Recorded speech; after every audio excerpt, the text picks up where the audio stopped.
Udah Bang? Ya saya buat aja dah. Oke. Rolling. Bang Jay, sedikit dong terkait terkait dengan Nikita Mirzani yang sidang PMH-nya masih berlangsung. Hari ini pun juga masih sidang. Nah, kan kasasi dia sudah keluar Bang, 6 tahun. Apakah perdatanya dia bisa dimenangkan jika memang pidananya dia sudah fix? Gitu kan banyak yang mengatakan semua perdata acuannya dari pidana, kemungkinan tidak menang. Ini seperti apa nih Abang? Ya, terkait gugatan dan prestasi Nikita Mirzani gitu, harus kita lihat dasar gugatannya itu apa, ya kan? Dasar gugatan terbesar imaterial yang terbesar itu adalah imaterialnya kan, 200 miliar berapa? 202 pokoknya 200 dia mintanya 200 miliar lebih lah ya, ya, gitu. Nah, itu harus jelas dulu gitu loh. Karena bagaimanapun terkait tuntutan imaterial ya. Contohnya imaterialnya karena misalnya selama perbuatan yang dilakukan oleh tergugat itu membuat psikis si penggugat down atau depresi atau seperti apa. Nah, itu harus dibuktikan. Contohnya harus punya surat rujukan dari psikiater dan sebagainya. Nah, itu yang harus dilihat. Gugatannya atas dasar apa? Kalau gugatannya ini, gugatan wan prestasi atau perbuatan melawan hukumnya ini didasari karena atas apa yang dilakukan Reja Gladys menimbulkan dia masuk penjara, dan itu merupakan fakta yang jelas dan fakta yang sudah diputus sampai tingkat kasasi, itu bisa dipastikan bahwa gugatannya itu akan ditolak. Perdatanya melemah. Ya.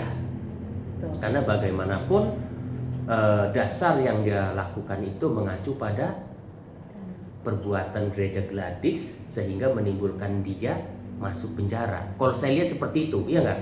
Akibat apa yang dilakukan Reja Gladys dan melaporkan, dan sekarang dia dalam tahanan, ya enggak, dia tidak merasa reputasinya dirugikan, merasa apa yang didapat selama ini dia tidak dapat.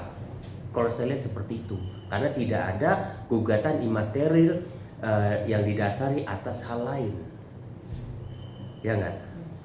Jadi itu perlu yang dipastikan. Karena juga antara material yang dia minta itu materi terkait 3,5 M itu kan yang diperkarakan lagi, dan itu dikembalikan ke Reja Gladys kan, yang oleh si penyidik disita, dan itu kan minta dikembalikan kan, dan itu juga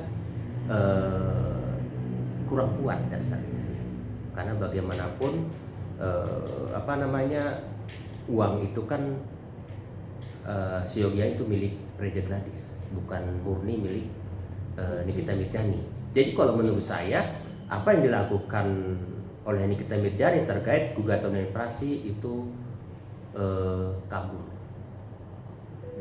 Bang, tapi ada peluang nggak di sini sedikit, mungkin peluang hukum untuk Nikita Mirzani? Tadi kan banyak yang mengatakan pasti melemah karena kasasinya sudah ketuk palu 6 tahun. Apakah ada peluang di perdatanya ini? Kalau dasar yang saya sebutkan tadi, saya bilang kan dasarnya kerugian imaterial itu hadir karena karena yang dilakukan Reja Gladys itu menimbulkan dia di penjara sehingga dia tidak bisa beraktivitas, reputasi dia hancur. Itu sulit. Itu sulit gitu. Ya, itu sulit untuk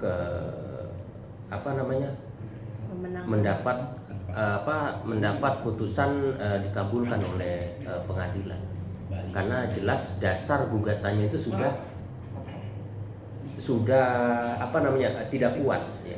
Dasar gugatannya itu terkait pidana yang berjalan dan sudah diputus, kecuali putusannya itu memang Nikita Mirzani bebas, itu akan berbeda gitu. Jelas gugatan kerugian wan prestasi terkait materi itu bisa saja dikabulkan.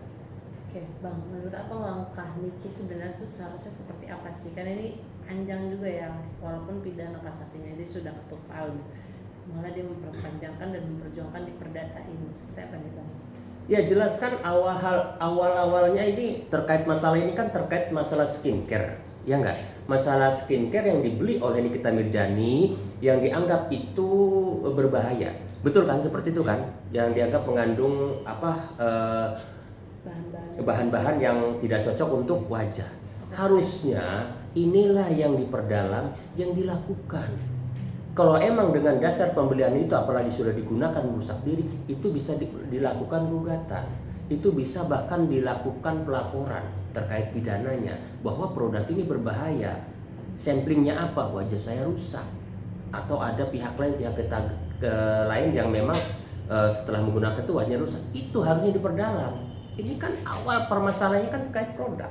Coba gugatannya terkait produk, dengan membeli produk ini akhirnya istilahnya muka saya hancur gitu, karena itu bisa dilakukan gugatan terkait imaterialnya seperti itu. Dan gugatan ini juga perlu kita ketahui dari awal kan sudah berubah 2 atau 3 kali berubah ya. Pertama PMH, dan sempat PMH juga saya komentari kan, karena itu tidak tepat, PMH-nya di mana, ya enggak. Nah akhirnya berubah Wan Prestasi, terus berubah apalagi dari nilai gugatannya ya. Jadi kalau menurut saya gugatan imateri nilainya juga mengada-ngada gitu, nggak masuk akal seperti itu gitu. Oke, terakhir mungkin Bang dari saya, apa sih yang membuat pertimbangan hakim akhirnya kasasi Niki diketok palu 6 tahun? Maksudnya sesuai dengan itu, tidak dinaikkan, tidak diturunkan. Mungkin menurut Abang tuh apa? Jadi sifatnya kalau hakim Mahkamah Agung ya tingkat kasasi pada prinsipnya kalau tingkat kedua pengadilan tinggi sudah memutuskan lain, apalagi dalam putusan itu terdapat tambahan hukuman, kasasi itu biasanya selalu bukan mengikuti ya, mempertimbangkan putusan pengadilan tinggi, bisa menambahkan, bisa memang hukuman tetap gitu loh ya. Jadi menguatkan putusan pengadilan tinggi ya. Kalau perkara pidana ya, saya mungkin pernah berstatement itu terkadang kalau memang pada tingkat pertama itu sudah diputus ya, dan putusannya itu misalnya setengahnya atau apa. Jadi kalau tingkat banding itu jarang sekali dibebaskan. Itu saya tekankan sejak awal. Justru malah ditambah. Kan waktu wawancara sebelumnya kan saya bilang ngapain kasasi, capek nggak usah kasasi. Bisa jadi malah ditambah, kadang-kadang 2 kali lipat dari putusan pengadilan tinggi. Jarang, apalagi urusan-urusan seperti ini gitu. Pokoknya kalau terkait masalah pidana, jangan berharap dari banding kasasi, itu jarang-jarang. Mungkin satu lagi Bang, menurut dari saya ini kan setelah Niki di dalam ya kan sudah kalau 6 tahun, tapi di sosial medianya dia masih menginfluence orang-orang terhadap putusan-putusan dia dan membandingkan dengan kasus-kasus yang lain, bahkan hakim dia juga disamakan dengan kasus-kasus yang lain. Ini mungkin pandangan apa, seperti apa sih langkah-langkah Niki seperti ini? Atau memang mau memperlihatkan hukum Indonesia jelek atau bagaimana nih, dan tidak terimanya dia diputus 6 tahun penjara? Ya, kalau terkait hal itu memang hal yang manusiawi lah ya. Bagaimanapun yang dilakukan itu dalam rangka mencari keadilan, mengcompare misalnya dengan hukumannya dia dengan siapa tuh yang pernah melakukan pembunuhan pacarnya itu kan gitu. Jadi itu adalah bentuk dirinya gitu loh, mengupload perbandingan agar menjadi perhatian mungkin ya presiden dan sebagainya gitu kan. Terlepas itu juga kembali pada masyarakat mau menilai apa yang diposting ini kita Mirzani itu seperti apa. Tapi kalau menurut pandangan saya itu hal yang manusiawi. Dalam kondisi seperti itu bagaimana upaya apapun pastinya dilakukan, ya enggak gitu.